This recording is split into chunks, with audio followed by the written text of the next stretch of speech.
Olá, queridos alunos, sejam todos muito bem-vindos a esta aula da Câmara Avançada, iniciando essa fase ainda da primeira Câmara, mais avançada, como diz o próprio nome, e que nós temos pela frente mais alguns estudos, dando continuidade a tudo aquilo que nós viemos estudando. Se você observou, na nossa Câmara Básica, nós tivemos 16 lições, correto?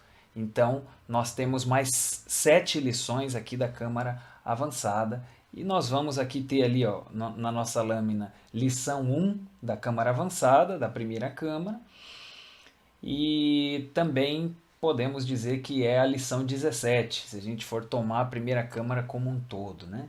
Então, para nós é uma alegria recebê-los, é um momento especial, né? Saber que vocês, nesse curso online, passaram por toda a Câmara Básica e conseguiram assistir às aulas, fazer as práticas e todas as nossas atividades online e estão interessados aqui em se aprofundar, em dar continuidade e vamos adiante porque tem bastante coisa interessante para estudar, tá certo?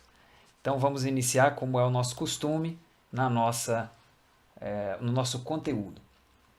O conteúdo da lição 17, ou primeira da avançada, como expliquei.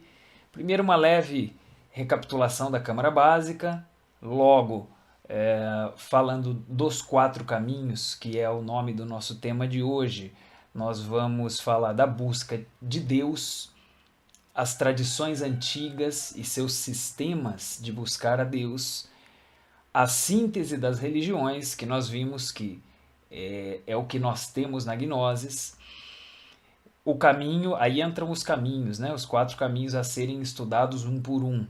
O caminho do monge, o caminho do faquir, o caminho do yogi e o caminho do homem equilibrado. Logo, vamos conectar os 3 fatores da revolução da consciência, que estão como uma síntese de tudo, né? De todo o sistema religioso gnóstico está sintetizado nesses 3 fatores e ele hoje se relaciona de uma maneira especial com esses temas, com esses caminhos que a gente vai analisar. A prática nossa é a concentração. Nós vamos falar de algumas posturas, da importância das posturas para a concentração, certo? Então, iniciando aqui mesmo com essa tela, nós vimos ali na Câmara Básica, especialmente na reta final da Câmara Básica, vimos as leis metafísicas, as leis espirituais. Nós estamos dizendo desde o início do curso sobre a autorrealização, sobre a proposta que a Gnosis nos traz do religare, correto? Que é o homem voltar a Deus, voltar a conectar aquilo que um dia foi conectado e que se desligou, se desconectou, e então surgiu a necessidade da religião, né? Do religare, por isso que é esse termo. E aí nós viemos estudando leis e princípios da vida, da natureza, da criação, que são necessários para a gente poder realizar esse religare, certo? Vimos ali na parte da metafísica leis espirituais, questão da vida e da morte, da justiça, vimos na balança da justiça, a questão da reencarnação, da recorrência, do retorno, as existências, 108 existências e as oportunidades que cada um tem de se revolucionar, etc. Então, importante colocar aqui que tudo isso está relacionado com o processo do religare, né? Da autorrealização, da busca por regressar a Deus, regressar ao nosso ponto de origem, ao nosso ponto de partida, de onde nós um dia saímos, como essência, como alma, e para onde nós queremos regressar.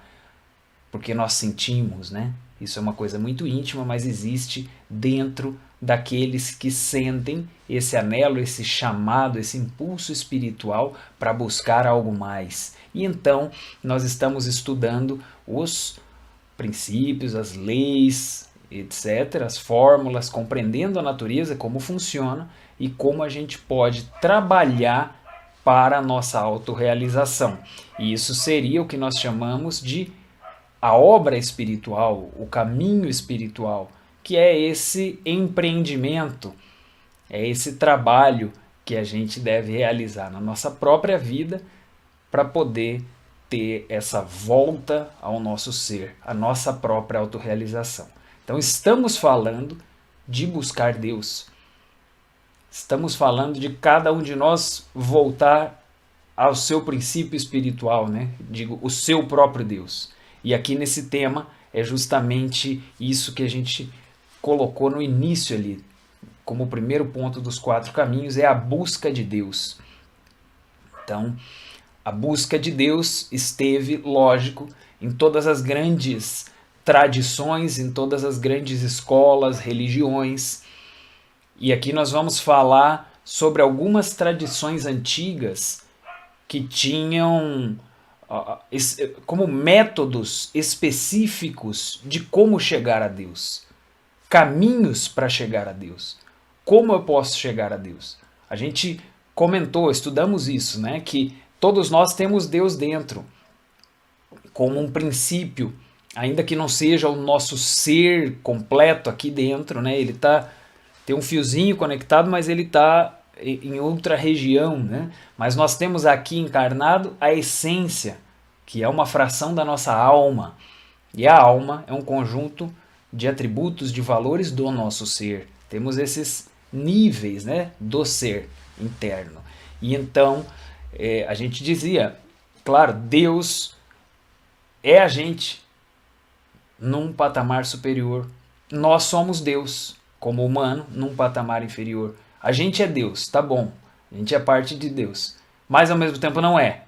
Porque a gente tem o ego que não é Deus, né? Então, temos ele, mas também temos algo que não é ele e que nos separa dele. Tá, mas aí nós queremos nos aproximar dele. Como podemos fazer? Como chegar a Deus? Que técnicas, que métodos podemos utilizar? Será que se eu agora aqui falar, Deus, vem aqui agora e me dê a lucidez que você tem? Não é simples assim, né? Não é. Mesmo que o nosso ser interno queira fazer isso, não é bem assim. Existem leis na criação. Nós respeitamos, nós temos que respeitar as leis e Deus também tem que respeitar as leis, veja só. Existem sistemas, existem formas, existem métodos. E justamente é isso que as tradições antigas ensinaram, praticaram, desenvolveram e deixaram também na história um legado. E isso é o que hoje Samael Aun Weor recupera como uma interpretação profunda das grandes religiões e tradições e busca a síntese das religiões. Se você lembra da lição número 12, a árvore genealógica das religiões, você lembra ali que nós tínhamos uma árvore com muitos galhos, a gente colocou os principais ali, mas são muitos galhos que são formas religiosas, grandes culturas e tradições, escolas, e que a gnosis é uma sabedoria de princípios, aqueles princípios que deram origem às formas, que cada profeta foi lá, vivenciou esses princípios, né, nos mundos superiores, nos seus estados elevados de consciência, e quando ele volta para cá, ele busca adotar formas e linguagens para poder transmitir aquilo. Então, com base nisso, a gente viu ali que a gnosis é a síntese, que Samael Aun Weor, com a sua própria experiência e com seus estudos, resgatou e organizou como tronco para que a gente pudesse entender o caminho, acima de tudo, e também relacioná-lo com as tradições das grandes religiões, porque quando vemos os mitos, os contos, os ensinamentos, as escrituras sagradas, e contrastamos com os princípios que Samael nos ensina, nós vemos que os princípios estão lá, naqueles mitos, naqueles ensinamentos. Lembra disso, certo? Isso é importante a gente recapitular aqui para poder dar seguimento ao estudo. Então a Gnosis apresenta uma síntese das grandes religiões, apresenta a essência das grandes religiões. O que é o principal, o que é o central, o mais importante para a gente praticar, para a gente poder viver de cada dessas grandes culturas. O que sintetiza, de que maneira se resume. Se a gente pudesse falar com um grande mestre, como o grande mestre Jesus, que deu tantas prédicas, discursos e tantos ensinamentos ao longo de tantos anos para os seus discípulos, se a gente tivesse como ficar uma hora junto com ele e falasse: me resuma, por favor, tudo o que eu preciso fazer nesse tempinho que a gente tem aqui. Faça um resumo para mim, simplificado, e eu vou fazer o melhor que eu posso. Imagine. E ele tivesse que resumir em poucas palavras. Pois é, justamente é isso que Samael Weor trabalhou e dedicou a vida para fazer. Explicar e ensinar a síntese dos grandes caminhos espirituais, das grandes culturas religiosas, escolas de mistérios da história. Certo? Lembrando isso, então, a gente hoje vai estudar esses caminhos, como eu citei aqui, e temos ali na lâmina, o caminho do monge, o caminho do faquir, o caminho do yogi. E nós vamos ver como a Gnosis estuda a síntese desses caminhos e nos ensina como trilhar esses caminhos de uma forma coerente com a nossa vida. E isso é o caminho do homem equilibrado. De tal maneira que os três caminhos vão estar dentro do caminho do homem equilibrado. A proposta gnóstica é, portanto, o caminho do homem equilibrado, que ensina aquilo que o monge, aquilo que o faquir, aquilo que o yogi buscavam nas suas tradições. Certo? Então, tendo isso claro como propósito aqui, aí a gente vai desenvolver e você vai entender cada um dos pontos. Beleza. Então, iniciemos com o caminho do monge. Nós selecionamos o caminho do monge como o primeiro aqui, porque ele é para nós provavelmente o mais próximo, o mais fácil da gente visualizar pela nossa herança cultural do Ocidente. Nós visualizamos o que é um monge e para nós não é tão difícil de imaginar a realidade do monge. O que um monge faz? Um monge, como aquele ali da foto. Ali seria um monge tibetano, provavelmente. E ele dedica a sua vida inteiramente à religiosidade.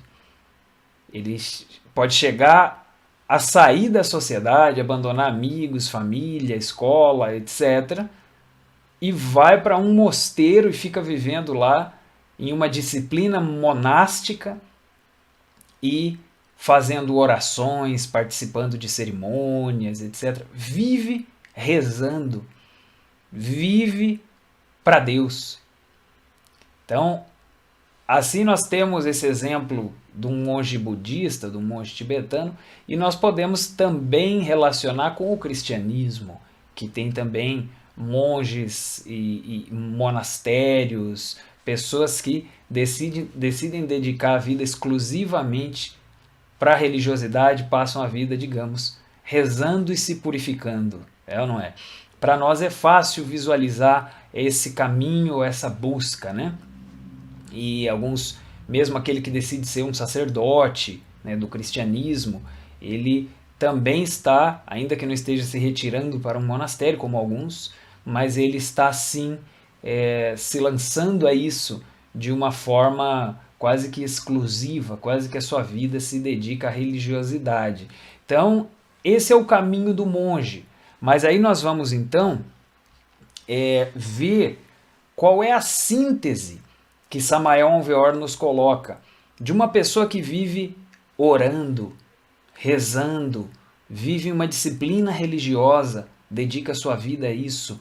Samael diz que se a gente puder sintetizar tudo o que ele faz em algo simples, assim, o principal que ele faz, nós podemos chegar a essa síntese que aqui ele coloca como o controle das emoções. É um desenvolvimento das emoções. E que, já vou chegar no outro termo ali, ele domina e desenvolve tão bem as suas emoções que, primeiro, ele consegue vencer aqueles apegos à cidade, à família, aos amigos, aos amores, aos sonhos de infância, de profissão, etc. E ele controla, né, toda a emoção que poderia tirar ele do propósito dele. E o mais importante, ele desenvolve emoções superiores. Ele desenvolve um tipo de emoção diferente do comum, que aí nós vamos explicar com aquele outro termo ali, sentir Deus. Ele consegue uma emoção tão elevada que ele chega a sentir Deus. Olha que interessante. Isso falando da síntese do caminho do monge, né? Não estamos falando de nenhuma pessoa específica, estamos falando de forma geral do que esse caminho representa. E então, sentir Deus é uma coisa muito interessante. Não sei se você já parou para pensar nisso. É exigente falar de sentir Deus.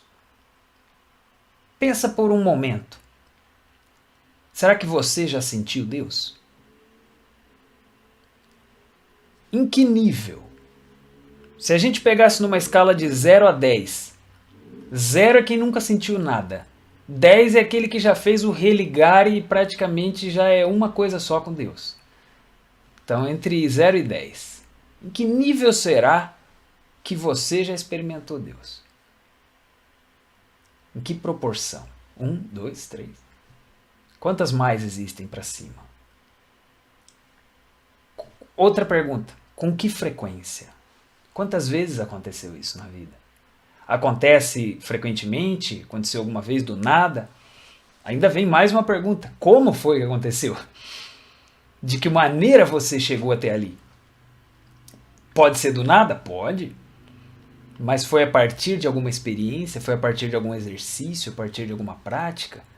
Vejamos, isso aí não é tão simples, porque é que nem falar do amor. Cada pessoa vai falar daquilo que já experimentou. Mas como que a gente vai falar daquilo que não experimentou? Como é que a gente vai saber o quanto está para cima? Se eu falar de 0 a 10, como eu coloquei, é justamente como uma brincadeira entre nós aqui. Como é que eu vou saber qual que é a graduação?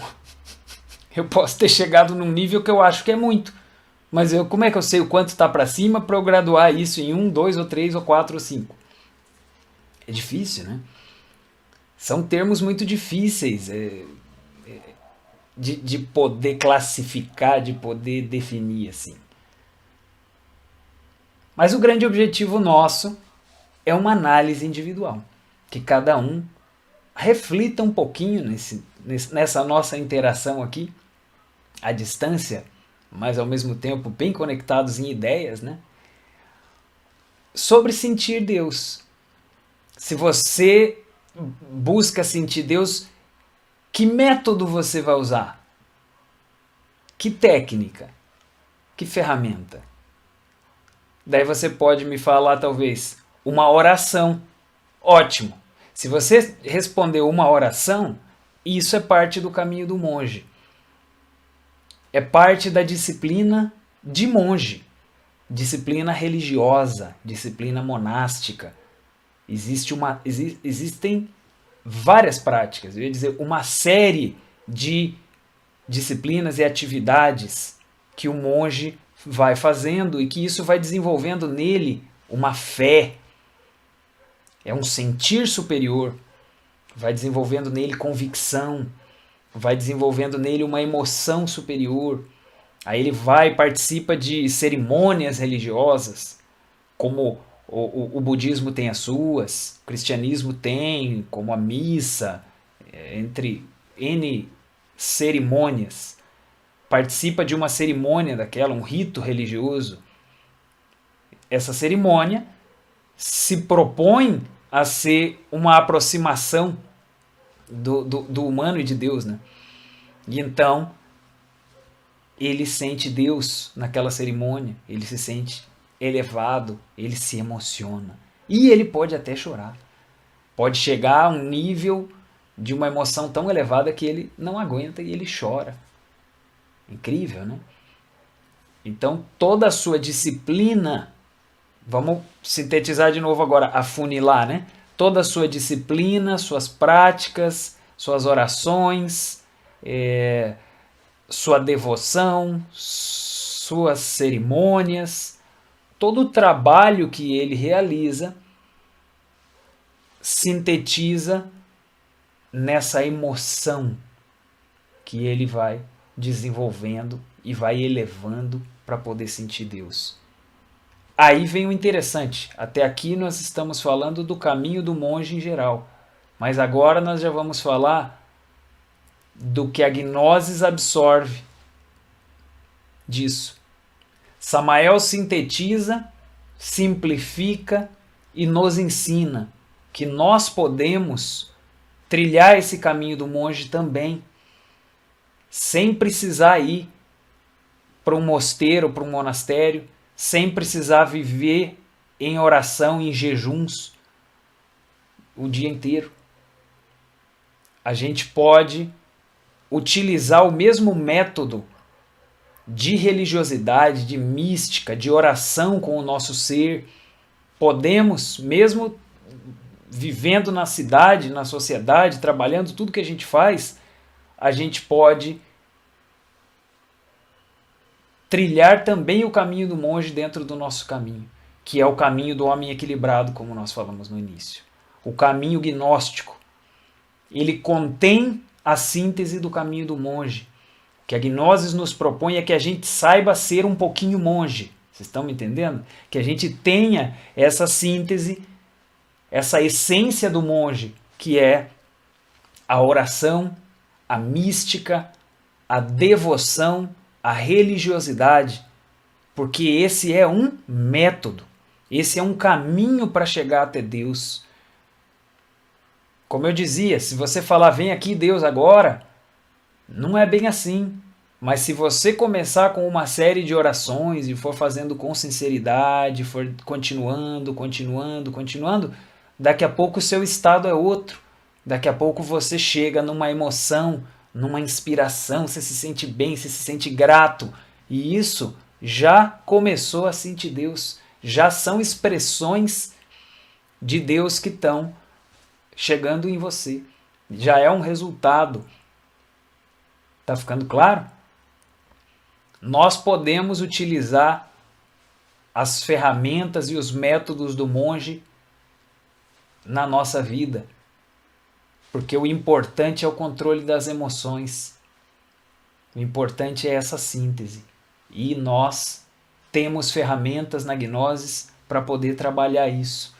Porque temos emoções inferiores que devem ser dominadas. Temos o ego, temos apegos. E temos emoções superiores que devem ser desenvolvidas. E isso, volto a dizer, através de disciplinas religiosas. Fé, oração, devoção, cerimônias, etc. Nós temos na Gnosis também essa parte religiosa. Você lembra, né? Desde a lição número 1, a Gnosis é ciência, arte, filosofia e religião. Aqueles 4 pilares. A Gnosis é tudo isso. Então aqui nós estamos numa etapa de estudos, mas nós temos também a parte religiosa. Você já viu nas nossas práticas que em diversos momentos nós fazemos orações ao ser interno, à nossa mãe divina, à nossa alma. Então nós estamos exercendo um pouco do caminho do monge, nutrindo essa religiosidade como um sentir verdadeiro, honesto, sincero. Estamos buscando sentir Deus, porque uma oração pode sim ser memorizada, como o Pai Nosso, que é uma oração poderosíssima, mas também podemos e temos que saber fazer de coração, temos que saber fazer improvisada, como um diálogo de coração e mente aberta com o nosso ser, dialogar com o nosso ser. E então isso é religiosidade. Se retirar, ficar sozinho, se voltar para dentro e fazer essa confidência com o nosso próprio ser, com a nossa mãe, pedir ajuda, etc. Então tudo isso é o caminho do monge e nós temos o caminho do monge na Gnosis. Certo? Tá entendido até aqui? Essa é a dinâmica que a gente preparou para hoje e nós vamos continuar assim falando de cada um dos outros caminhos. Seguimos então para o caminho do Fakir. Esse já não é tão comum aqui no nosso hemisfério ocidental. A gente não costuma ver essa linha, essa tradição, nem ouvir falar de faquires, né? Mas no Oriente Médio e um pouco para o Oriente também, na Índia, existem muitos exemplos dessa tradição.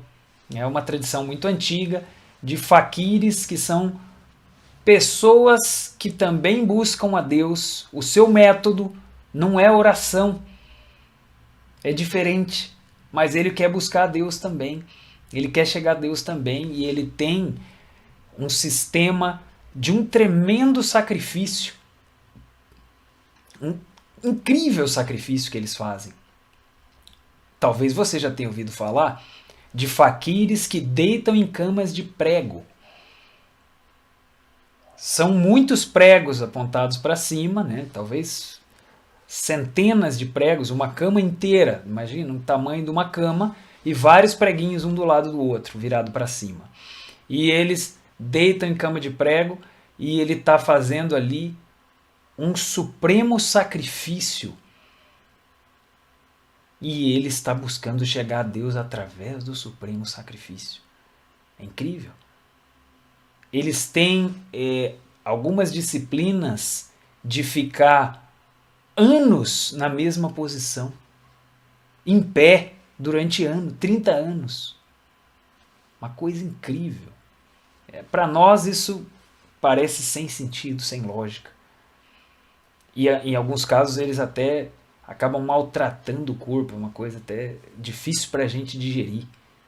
Porém, nos ensina Samael que a origem dessa tradição é verdadeira e que ela guarda uma sabedoria que serve para nós. Assim como o caminho do monge tem uma sabedoria, que a gente viu lá, controle das emoções, e que isso serve para a gente, se a gente também souber trilhar e exercitar a nossa parte religiosa, a gente também eleva a nossa emoção. Aqui nós vamos ter, na parte do Fakir, da mesma maneira, uma síntese. E essa síntese é o domínio da vontade. O domínio da vontade, que ele também usa para chegar a Deus. Mas veja só, através de tantos sacrifícios, tanto esforço, tanto martírio, ele se submete ao que... Ele é selvagem, ele vai dar a cara, ele enfrenta. Olha que coisa, ele enfrenta a dor. Ele não tem medo da dor. E ele busca chegar a Deus vencendo a própria dor. Olha que coisa incrível. E diz Samael que o domínio da vontade é importantíssimo, assim como o domínio das emoções, o controle das emoções, que é a mesma coisa. Porque são funções do nosso mundo. A vontade é uma função do nosso mundo, nosso microcosmos aqui. As emoções são funções do nosso mundo. E essas funções estão hoje mal utilizadas. Estão hoje dominadas pelo ego. Mas a gente pode retomar o controle dessas funções e colocar isso a serviço da consciência. Esse é o objetivo. Quer dizer que nós podemos retomar o domínio da nossa vontade, retomar o poder da nossa vontade, assumir o poder da nossa vontade. E assumindo o poder da vontade, a gente consegue se aproximar, sim, da nossa alma. A gente consegue se aproximar do nosso ser. Desenvolver a vontade é poderosíssimo. Agora, na Gnosis, no caminho do homem equilibrado, que Samael nos propõe, a gente vai exercitar essa vontade de uma maneira diferente, né? Nós estamos falando da síntese, nós não estamos falando de fazer igual os faquires fazem. A gente não vai deitar em cama de prego. Não é isso. Por isso que eu estou dizendo, o que é a síntese? A síntese é o que está lá por trás de todas aquelas ações, que é o dominar a vontade. Nós vamos dominar a vontade através de outras ações. Nós vamos exercitar a nossa vontade e desenvolver a nossa vontade, porque isso é importante para nós no caminho espiritual, através de um outro tipo de faquirismo. A gente vai ser um pouco faquir também, mas é um tipo diferente de faquirismo. E é isso aí que nós vamos comentar agora. O faquirismo esotérico. Se você lembra, o termo esoterismo se refere a quê? O esoterismo é o interno, é o de dentro. Lembram? Então o faquirismo esotérico é um faquirismo que acontece dentro do nosso próprio mundo, dentro da nossa própria psique, a nossa vida. Não é um faquirismo físico, visível pelos outros. Ele é esotérico, ele é oculto. Tá? E então nós, como a Gnosis nos propõe, vamos exercitar o nosso faquirismo com o domínio da natureza inferior. Lembram que a gente estudou em outros momentos sobre as escolas de mistérios? Talvez você tenha estudado. E que ali nós temos a essência das escolas de mistérios está no domínio da natureza inferior e da florescência da superior. Quer dizer que cada um de nós tem que dominar a nossa matéria, a nossa parte animal, nossa parte instintiva, nossa parte inferior, nossa parte egóica, para poder desenvolver a nossa parte superior, espiritual, da alma, divina, etc. Lembra, né? Esse é um conceito bem definido, assim, bem claro da gnose, e que a gente vai colocando ele em muitas etapas dos estudos. Dominar nossa natureza inferior.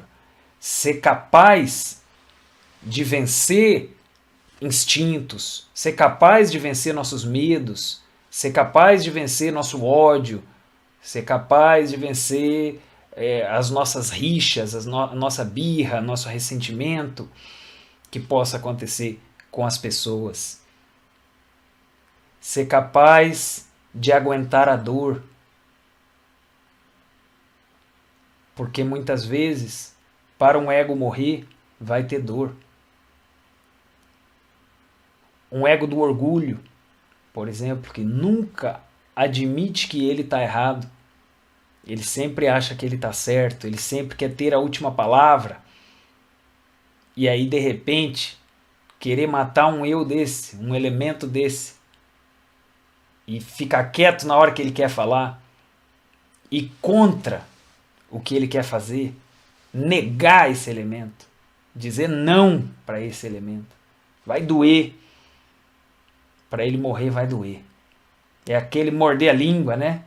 Ou fechar a boca na hora de uma ofensa, na hora que alguém nos feriu esse orgulho, e esse orgulho pensa lá, quem que ele pensa que é para falar assim comigo? Que falta de respeito, que não sei o que. Esse orgulho está doido dentro da pessoa. E então,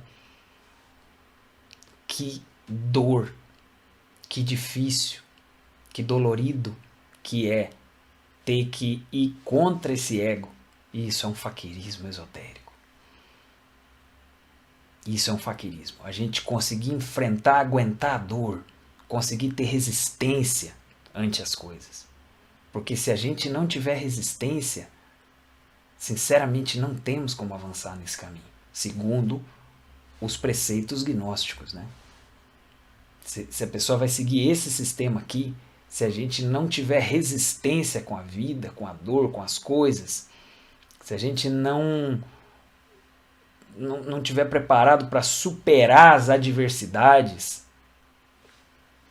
não tem como avançar aqui, porque o ego nunca vai morrer. Porque essa natureza nunca vai nos obedecer. Ela vai obedecer o ego, ela não vai obedecer a consciência. É uma questão bastante séria e central nesses estudos. Talvez você conheça aquele ensinamento do Cristo de dar a outra face, que ele fala, se bater aqui, a gente dá o outro lado para bater aqui. Ele ensina isso, né? E por mais que isso esteja bem claro nas Sagradas Escrituras, na Bíblia, não é qualquer um que interpreta bem isso, ou que consegue viver isso. Isso é difícil de viver. Isso é uma parte do cristianismo que muita gente não consegue entender, tem dificuldade para entender isso aí. Ou para achar a sua aplicação. Fala, não, se a pessoa me ofendeu, eu não levo desaforo para casa. Não, eu tenho que me defender. O que é isso? Não vou ficar de tonto dos outros. Sou cristão, acredito em Deus, sou gente boa, mas não piso no meu calo. Né? Porque eu também não sou bobo. Então a gente tem um pensamento assim na nossa cultura e acaba achando, né, sem aplicação prática uma coisa dessa de dar outra face. Não, como? Só que aí vem Samael e nos ensina que isso é assim. Isso é assim mesmo, porque é um ego. O ego que quer, talvez quando foi ofendido, ele quer responder. E se a gente quer eliminar aquele ego, a gente é melhor não responder e deixa que o outro continue ofendendo. Claro que isso é simbólico, não é exatamente uma agressão física, né? O dar a outra face é simbólico, as pessoas não andam por aí batendo na nossa cara, né? Se acontece isso, é lógico que você vai evitar por autopreservação do corpo. Mas isso é simbólico, isso se refere a uma agressão ao ego, a uma agressão psicológica, assim, que é uma coisa que o ego reagiu e para que ele morra, a gente não pode defender ele. Não pode defender ele. Por exemplo, se a gente tem um complexo de inferioridade, é um ego em desequilíbrio, né? Lembra de que o ego é um desequilíbrio, né? O ego é uma coisa anormal dentro de nós. Não é uma função natural do corpo, não. É uma criação negativa. Então, se a gente tem um complexo de inferioridade, daí você, de repente, faz um trabalho, faz um desenho. Daí você mostra para alguém. E essa pessoa fala, nossa, legal, mas eu acho que você podia dar uma melhoradinha nesse canto aqui, que eu acho que ia ficar melhor ainda. De repente essa pessoa se sentiu super mal, super ofendida, nem percebeu que o outro gostou do desenho e que falou, legal, nossa, que legal, mas acho que podia dar. E ela já se sentiu como se acharam o seu desenho horrível e fizeram uma crítica pesada, etc. Quer dizer, ela faz uma leitura daquela cena que não é realista. Ela tem, de certo modo, um complexo de perseguição. A pessoa fala uma coisinha com ela, ela já entende aquilo como algo muito maior. Consegue visualizar o exemplo? Acredito que sim, né? Que o ego, ele mascara a realidade, ele distorce a realidade. Não era aquilo. A pessoa não estava sendo cruel com ela, foi um comentário ali. Então, quando a pessoa percebe que ela tem um ego que faz ela sofrer, isso é muito importante, viu? A eliminação do ego é uma decisão individual de cada um. Não é porque a Gnosis nos ensina que cada um de nós vai ter que eliminar o ego. Não funciona assim. Samael Weor ensina, nesses cursos nós ensinamos, mas nunca é uma imposição para ninguém. É um ensinamento, cada um vai ver o que faz sentido. Quer dizer que quando a própria pessoa chega à conclusão, nossa, eu estou com um complexo aqui que está me prejudicando, está me fazendo mal, eu vou ter que vencer isso aqui. Nossa, eu estou toda hora triste, eu estou toda hora com problema. Não dá, isso está me aprisionando. Quando a pessoa chega nessa conclusão que aquilo é um ego, que aquilo não é normal e que ela precisa eliminar, aí ela vai precisar de quê? De vontade. Porque ela vai precisar do faquirismo esotérico. Ela vai precisar de uma capacidade de enfrentar esse ego corpo a corpo. E ela vai ter que sentir a dor e aguentar a dor. E se ela reclamar com o outro, ela não elimina o ego. Se ela culpar o outro, ela não elimina o ego. Quando chegou na hora daquele ego ali, tem que deixar ele morrer. Não defender ele. Deixar ele se envenenar com seu próprio veneno. Na hora que ele vem bravo assim, a gente aguenta e deixa ele se envenenar e começar a se enfraquecer e morrer. Veja só. Para isso tem que ser meio que faquir ou não? Não precisa deitar em cama de prego, mas é dolorido também, não é? Então você está entendendo o que é o faquirismo esotérico. Por isso a gnose nos ensina que nesse caminho do homem equilibrado, né, que tem o caminho do monge, que tem o caminho do faquir dentro dele, a gente tem que ser pessoas fortes, pessoas resistentes, que tem uma vontade, que tem uma firmeza, pessoas corretas, pessoas justas, pessoas que não estão enganando os outros, que não estão mentindo, que não ficam reclamando. Porque tem que ser pessoa que já entende que, pela lei do karma, aquilo que a gente tem na nossa vida é o que a gente merece. E o que nós vamos fazer? Vou ficar culpando a sociedade, culpando o vizinho, culpando o governante, culpando... Não tem mais como culpar ninguém. Se a gente quiser se colocar em paz com a lei divina, a gente tem que dizer para a lei divina, eu entendo que eu tenho um karma pelos desequilíbrios que eu criei ao longo das vidas. E estou aqui disposto a pagar meu karma para acabar com o problema, eliminar meu ego e despertar minha consciência. E aí, as situações que vêm, a gente tem que encarar com essa maturidade.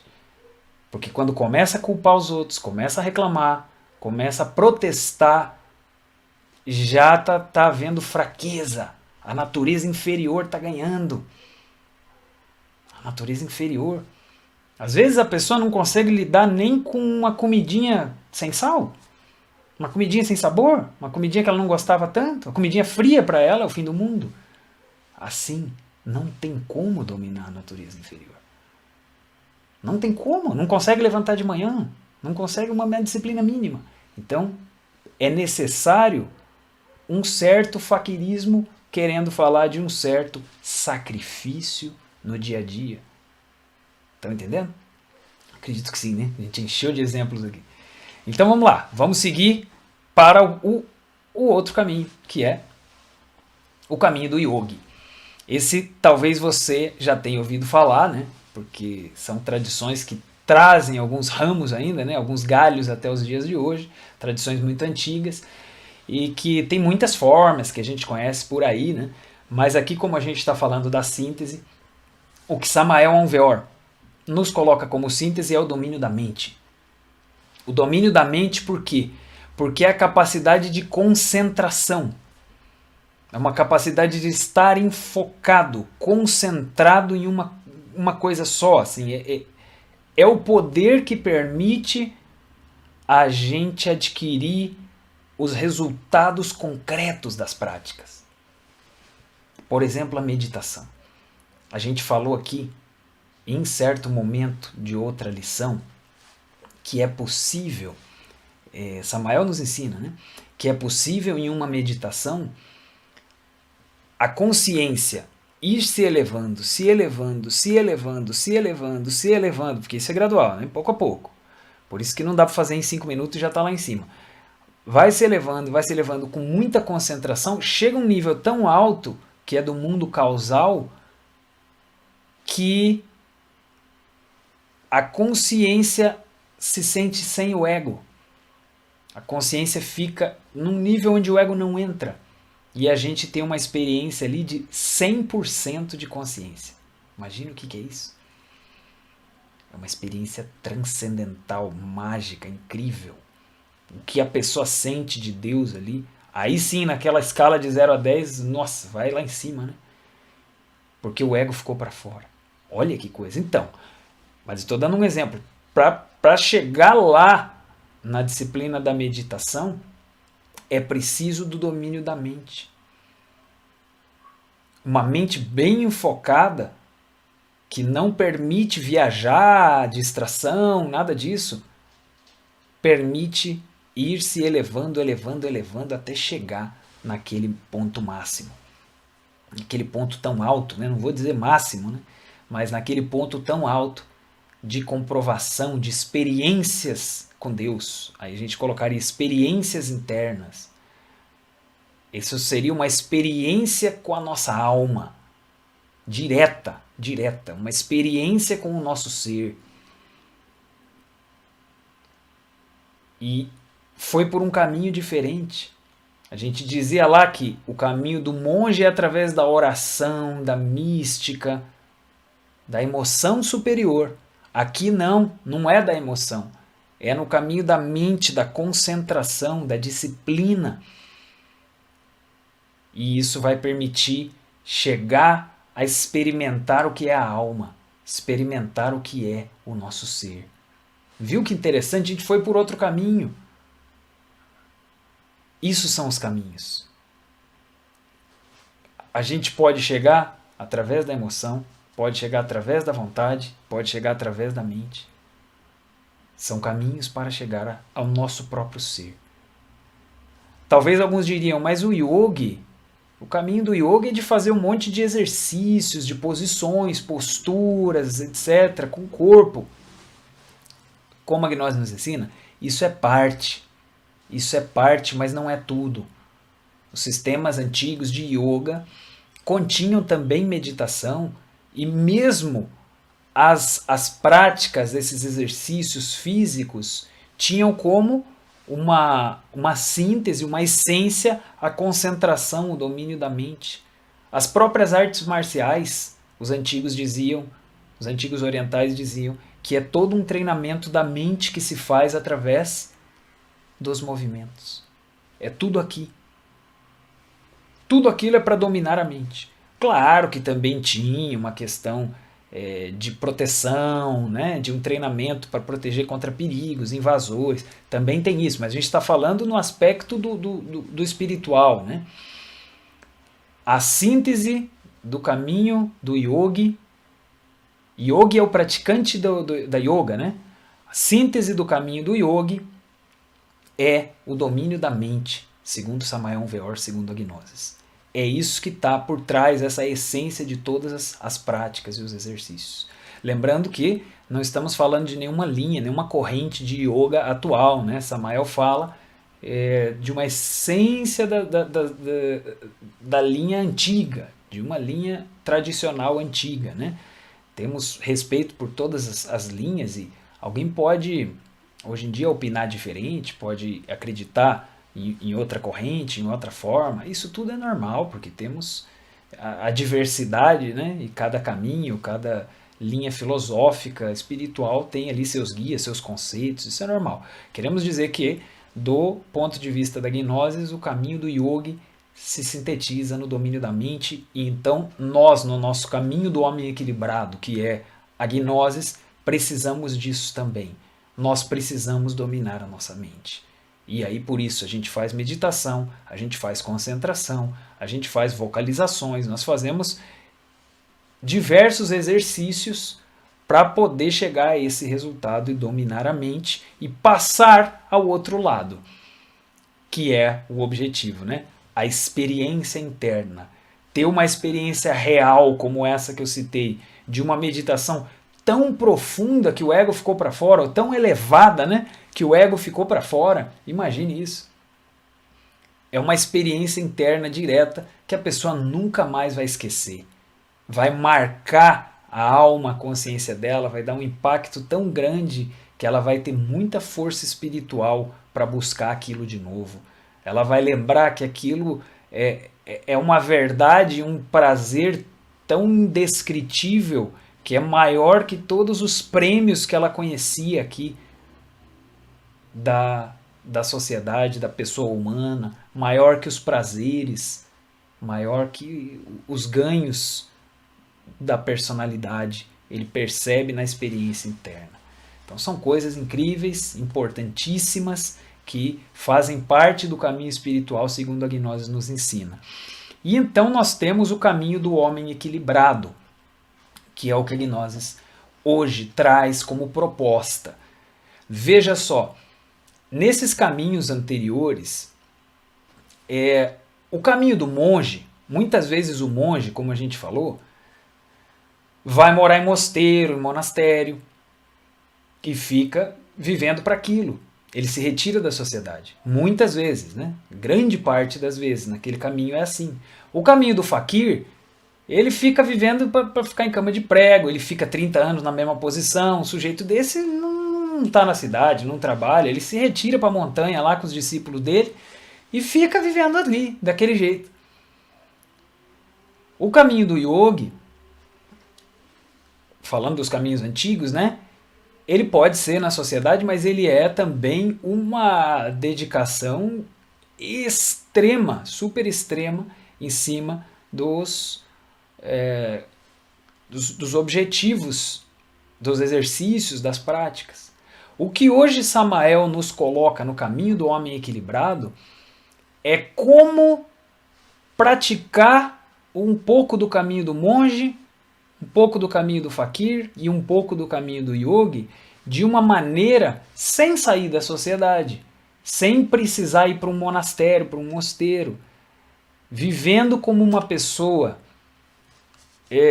normal, uma pessoa que trabalha, uma pessoa que pode ter família.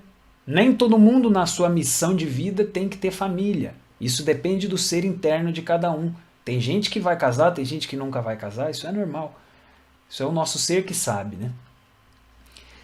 Mas é possível esse caminho do homem equilibrado, é possível que a pessoa viva em família, trabalhe, viva na sociedade e pague suas contas e tenha relação de amizades, de outros familiares, parentes. Mesmo essas pessoas tendo outras crenças, é possível ele conviver normalmente? Sim, na sociedade. É possível ele ser um bom cidadão, que até as pessoas talvez olhem para ele e não imaginem como ele é diferente, mas ele se comporta normalmente. Ele não anda cheio de pose, que se a gente vê um monge, a gente vê, né, um sacerdote, a gente vê, às vezes essa pessoa, até pela vestimenta, ele é muito diferente. Um faquir, então, imagine. Mas o caminho do homem equilibrado, aqui Samael Weor ensina que apesar dele ser muito profundo nesses estudos, no esoterismo e tudo mais, ele vive uma vida normal, sem pose, é uma pessoa simples, uma pessoa honesta, uma pessoa sincera, uma pessoa agradável, uma pessoa que respeita os outros. Talvez muita gente nem desconfie como ele tem estudos interessantes e práticas, as disciplinas que ele tem. Parece uma pessoa comum, claro, muito educada, muito algo diferente, as pessoas percebem por ele ter uma postura tão serena, né? Consciente, mas em geral ele parece uma pessoa comum porque ele é simples, porque ele não busca chamar atenção, ele não fica querendo aparecer e nada. Ele não fica querendo dizer que ele sabe mais que ninguém. Ele é humilde, né? Ele é equilibrado. E a gnose ensina que no casamento existem certas forças que podem ser utilizadas para o caminho espiritual. Então, como eu disse, aqueles que no seu destino está o casamento, podem utilizar isso de maneira a ajudar na sua elevação espiritual. Aqueles que não vão casar por destino também, vão trabalhar normalmente como solteiros, né? Mas vão também ser um homem equilibrado na sociedade. Assim nós temos, concluindo, né, que na senda gnóstica, no caminho gnóstico, está a síntese dos 4 caminhos. O fakir, que a gente poderia colocar ali como negar a si mesmo, fakirismo esotérico, negar a si mesmo quer dizer negar o ego, negar a natureza inferior, lutar contra si mesmo, certo? Lutar, aguentar a dor e ser esse revolucionário que quer vencer a si mesmo. Sabe calar, sabe dar outra face, sabe aguentar, firme, porque está vencendo o ego. É esse fakir que tem vontade, que tem esse sacrifício, faz esse sacrifício. Nesse caso, não estamos falando de um sacrifício pela humanidade, estamos falando de um sacrifício para vencer a si mesmo. Um sacrifício para poder domar esse animal cheio de instintos, que tem hora que a gente, o sangue subiu a cabeça, fiquei bravo, falei o que não devia. Então, se está trilhando esse caminho, o sangue subiu a cabeça, fica quieto. E doeu, mas fiquei quieto, quase explodi, mas então, daí o ego morreu. Ou pelo menos perdeu um braço. Então, o fakir, vamos sintetizar nessa negação de si mesmo. O monge, vamos sintetizar nessa oração, na fé, na mística, nas atividades religiosas que nós temos na nossa instituição. Você vai conhecer nos estudos mais avançados. O yogi, na disciplina esotérica, que é imensa, porque daí é vocalização, mantras, runas, é meditação, é concentração, tem exercícios físico-esotéricos, é transmutação, que temos também, que são disciplinas que você vai estudar. Então nós temos isso nesse caminho do homem equilibrado que vive tudo isso como um cidadão, como um bom cidadão, como uma pessoa honrada, séria, sincera, respeitosa, amável, educada, e ele está vivendo tudo aquilo ali. Entendido?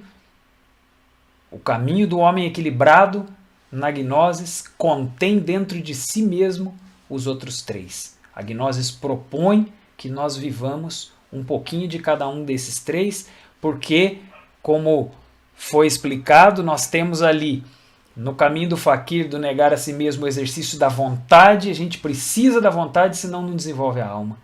No caminho do monge, as emoções, a gente precisa desenvolver as emoções, senão a gente também não se eleva até o nosso ser.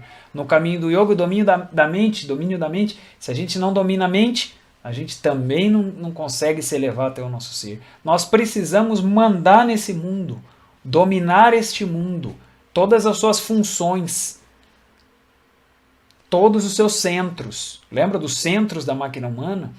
Centro intelectual, centro emocional, centro motor. Temos que botar ordem nesse mundo. Aqui não é mais o ego que manda. Os instintos negativos desequilibrados já não mandam.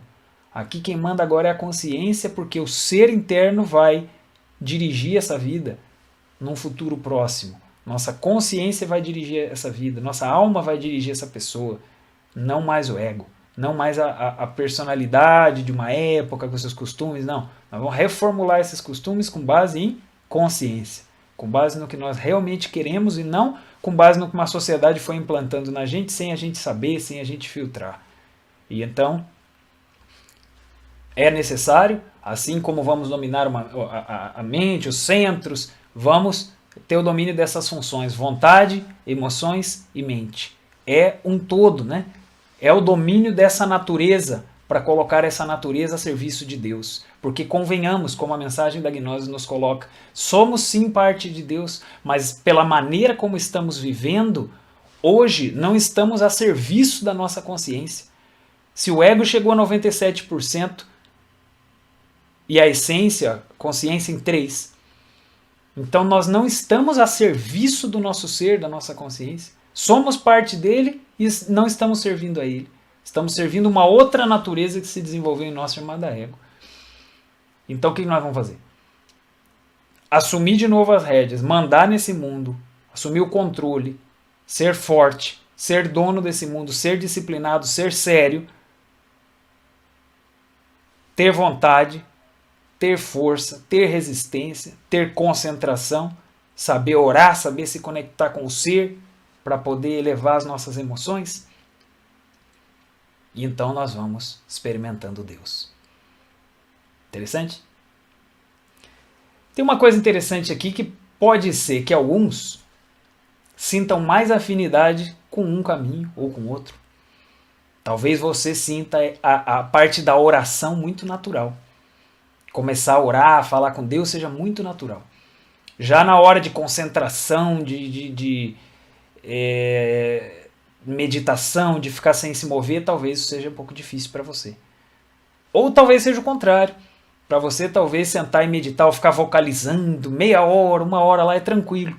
Mas já uma parte religiosa, de orar, já também talvez não flui muito bem. É natural que haja isso. Pelas nossas passadas existências, talvez a gente tenha mais facilidade com um, menos com o outro. É claro que a gente vai aproveitar a facilidade que a gente tem, porque é um caminho até Deus. Tem que utilizar isso. Mas também nós temos que aprender dos outros caminhos, porque são áreas do nosso mundo, né, da nossa natureza, que também precisam ser dominadas, controladas e colocadas a serviço da nossa consciência. Certo? Então aqui nós temos os 4 caminhos através dos 3 fatores da revolução da consciência. Como a gente sempre tem colocado, essa é a grande síntese, né? Os 3 fatores da revolução da consciência são aquelas didáticas, aquelas práticas que vão nos levar até a nossa autorrealização. Então, na verdade está ao contrário ali. Primeiro é morrer, depois nascer, depois o sacrifício pela humanidade. O morrer exige muito sacrifício, exige muita vontade, como a gente colocou. Está muito relacionado, né, com o caminho do fakir. O nascer exige treino, exige práticas de transmutação, exige exercícios, e ele está muito relacionado com o caminho do yogi. Também tem algo do caminho do monge, de oração, conexão com Deus. Sacrifício pela humanidade também está relacionado com o caminho do fakir, que a gente tem que fazer um sacrifício, mas também está relacionado com o caminho do monge, porque por um reconhecimento de que Deus também está na humanidade, toda a questão da caridade religiosa, né, faz parte também. Então está tudo muito conectado e praticando esses 3 fatores, nós vamos também trilhando o 4º caminho, o caminho do homem equilibrado, que contém os outros caminhos dentro dele. Finalizando então, fizemos uma breve recapitulação de alguns pontos da Câmara Básica, falando do religar e da autorrealização. Falamos da busca de Deus, que é o centro de tudo isso, e que iríamos tratar de algumas tradições antigas, trazê-las, né, para o estudo hoje, e como a Gnosis é a síntese das religiões, ensinada dessa maneira por Samael, e então estudamos o caminho do monge, o caminho do fakir, o caminho do yogi, a partir dessa síntese, o que existe de mais central e essencial nesses caminhos, que nós absorvemos no caminho do homem equilibrado e somos um pouco de monge, um pouco de fakir, um pouco de yogi e somos uma pessoa equilibrada que está estudando, trabalhando, praticando o que pode na sua vida prática como um ocidental na sociedade hoje em dia. E os 3 fatores da revolução da consciência, que são sempre aquelas ferramentas que vão nos ajudar nisso, certo? Claro, então esperamos que tenha aproveitado, tenha ficado claro, que isso seja hoje mais uma pecinha desse quebra-cabeça que vai formando aquela imagem do gnosticismo, da cultura gnóstica, e nós vamos nos vemos então na próxima aula, que vamos deixar aqui o convite, o diagrama interno do homem, que aí nós vamos falar dos corpos, vamos estudar os corpos e vamos ver a relação desses corpos e o que nós precisamos fazer para organizar, trabalhar nesses corpos e prepará-los para a conexão com o nosso ser.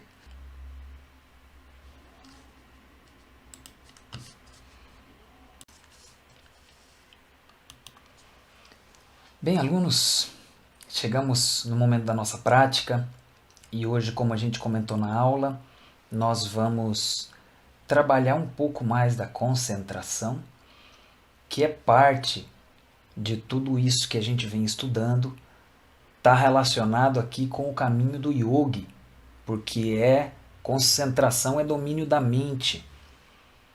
E é o enfoque que a gente precisa para que funcione uma série de disciplinas, como a meditação, como a vocalização.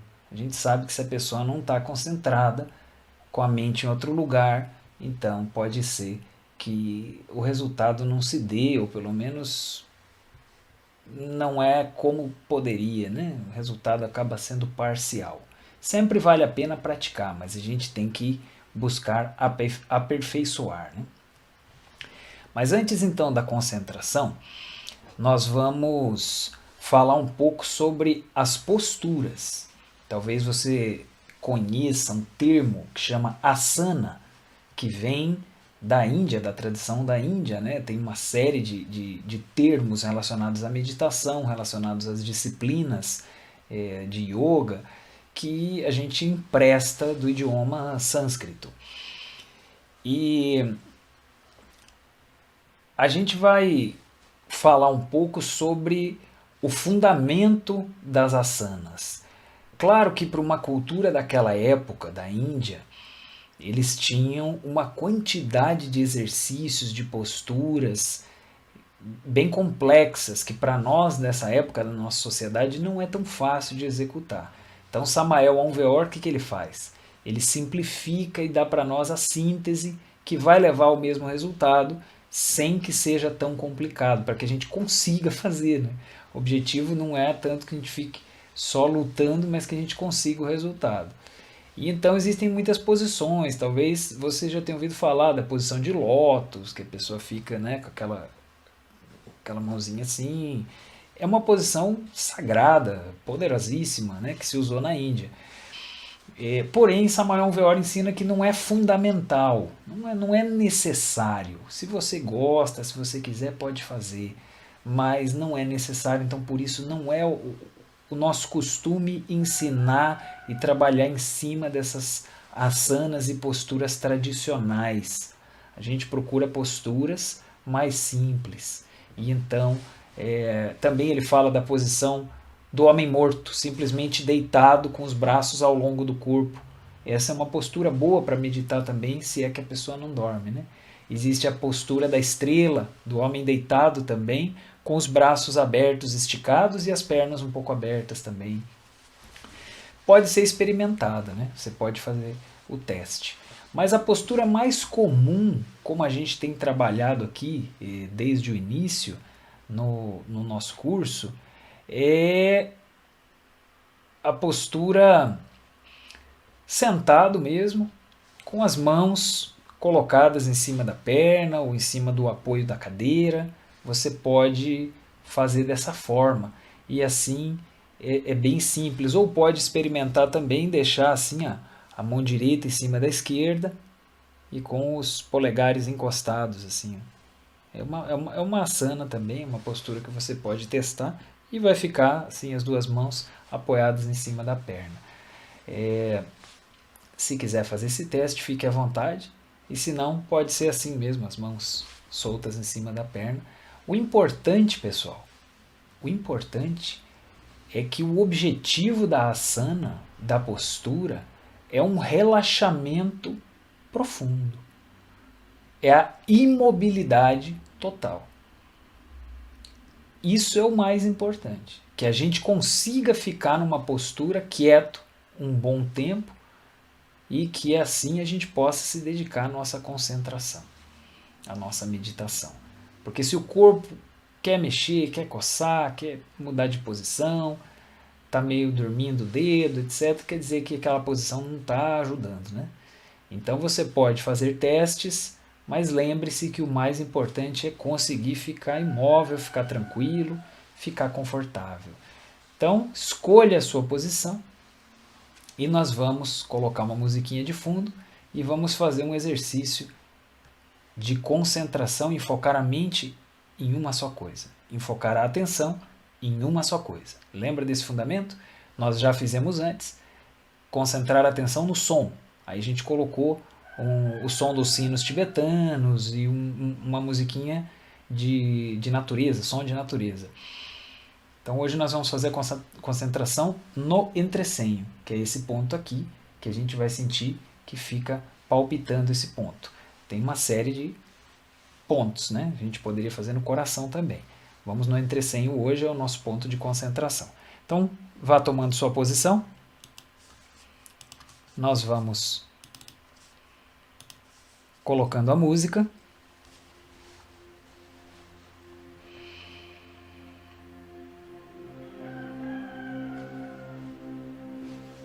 E vamos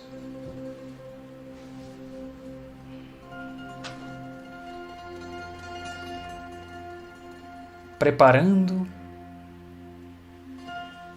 o nosso corpo.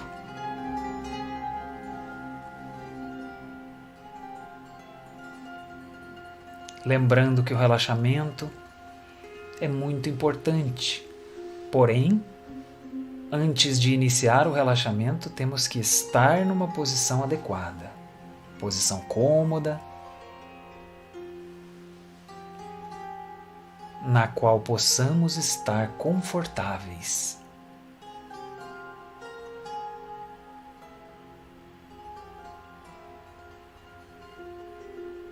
Definida a posição, vamos soltando o corpo, relaxando os músculos.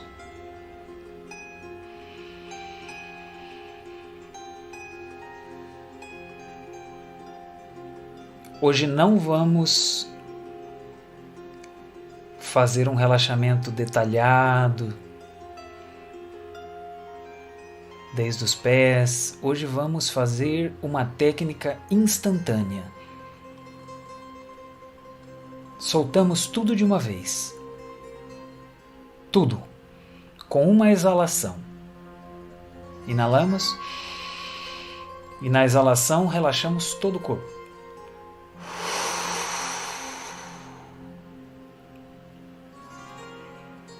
Totalmente relaxados. Se falta algo, vamos agora na segunda vez. Inalamos.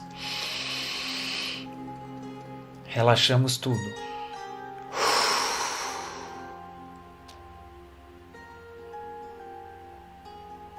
Última vez. Se há algo ainda tensionado, algum músculo, alguma parte do corpo, agora vai relaxar. Inalamos.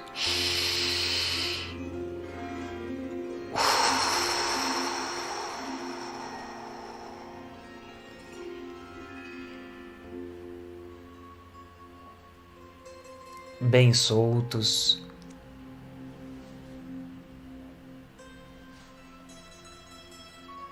Vamos tomando consciência de todo o nosso corpo, sentindo todo o nosso corpo.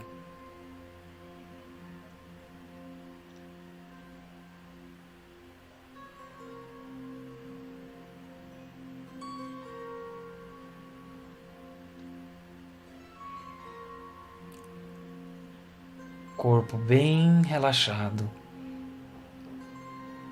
corpo em posição, na asana e postura que nós escolhemos.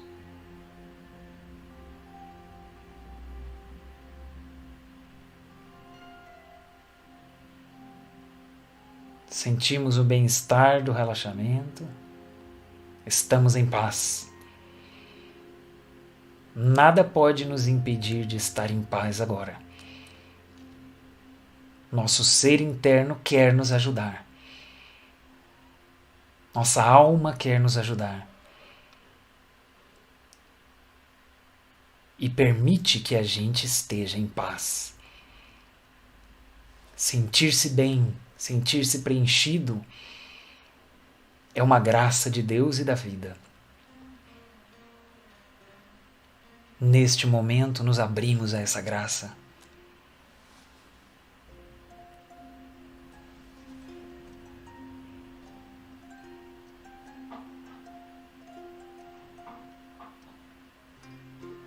Estamos com Deus. Um pequeno momento místico, um pequeno momento de monge. Abrimos o coração ao nosso ser.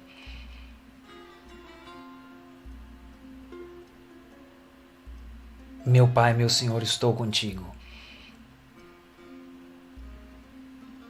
Bendita Mãe Divina, esteja comigo. E aqui estamos. Ajudem-nos a exercitar a concentração, a dominar a mente,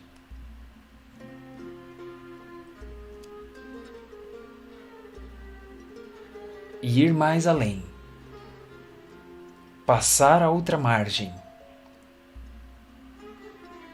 e encontrar os mistérios de meu ser.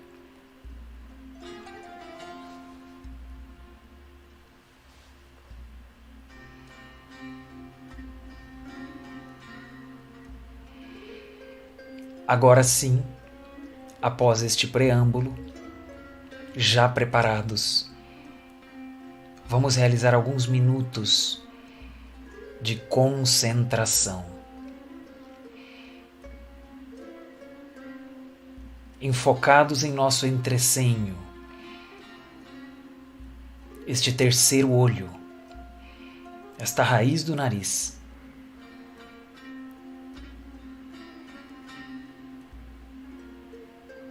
Inclinamos um pouquinho os olhos, ainda fechados, para cima, como se estivéssemos olhando para o entrecenho.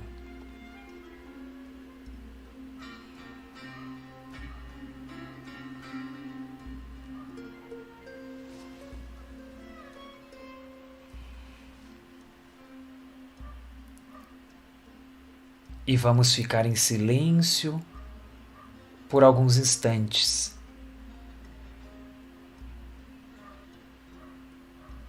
Apenas concentrados.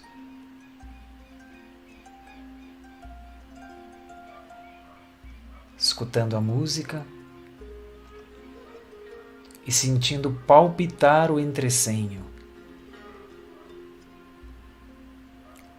com o nosso batimento cardíaco que faz pulsar este ponto entre os olhos.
mais concentração.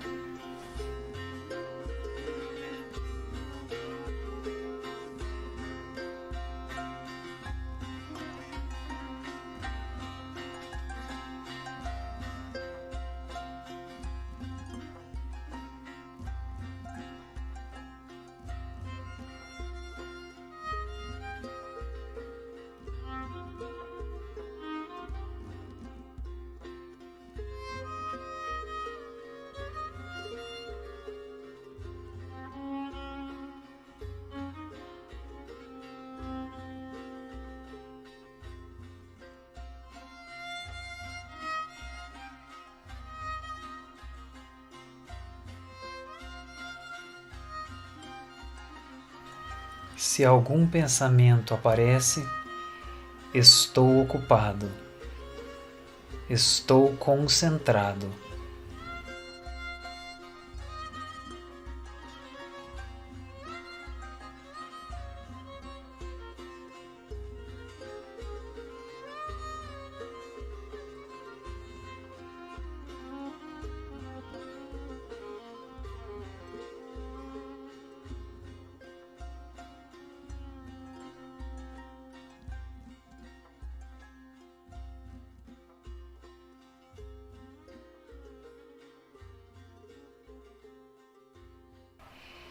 Estamos aqui e agora, neste instante, apenas sentindo o entrecenho.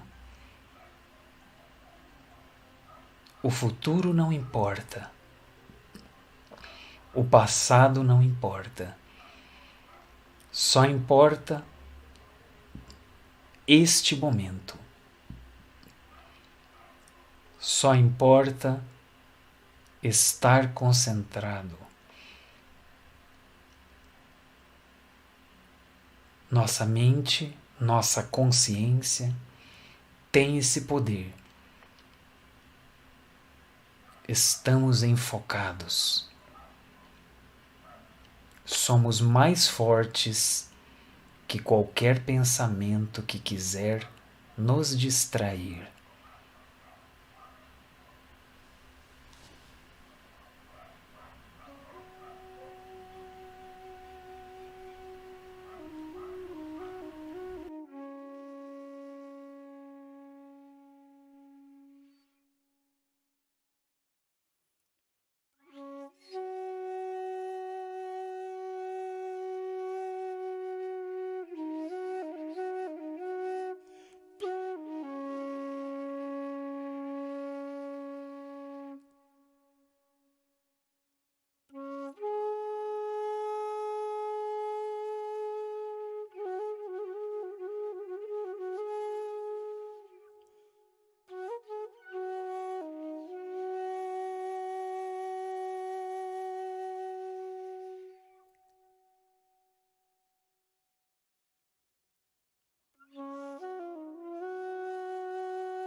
Estamos concentrados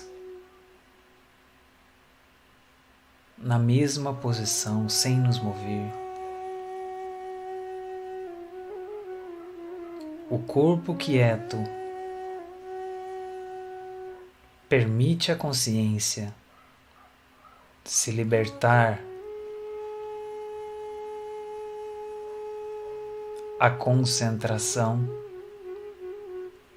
permite à consciência se libertar. Quando a consciência se liberta, experimentamos algo novo,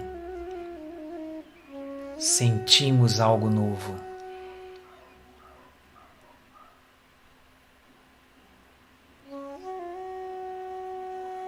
Este é um caminho que podemos trilhar todos os dias. É parte do caminho do yogi. Postura, relaxamento, disciplina, concentração, mente quieta, consciência profundamente ativa.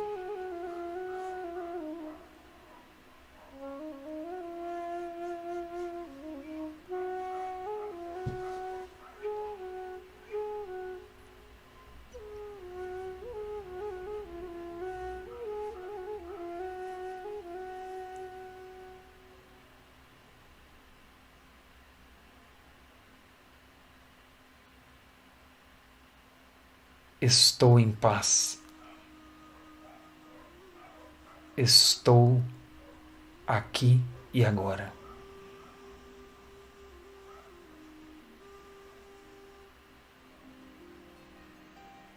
Estou em harmonia com Deus. Estou em harmonia com a vida. Estou em harmonia com o amor. Estou em harmonia com a paz. Estou em harmonia com Deus. Estou em harmonia com a vida. Estou em harmonia com o amor. Estou em harmonia com a paz. Estou em harmonia com Deus. Estou em harmonia com a vida.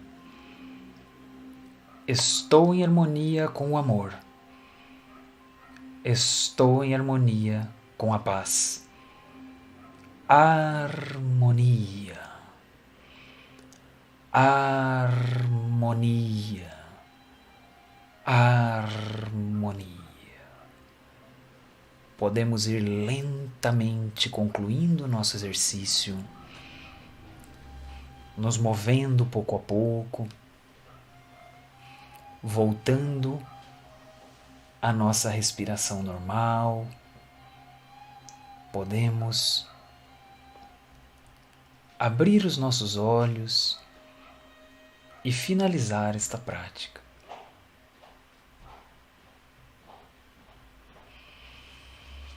Bem, pessoal, assim finalizamos então. Acredito que pela condução que a gente foi fazendo na prática, somado com as explicações do início, ficou bem claro.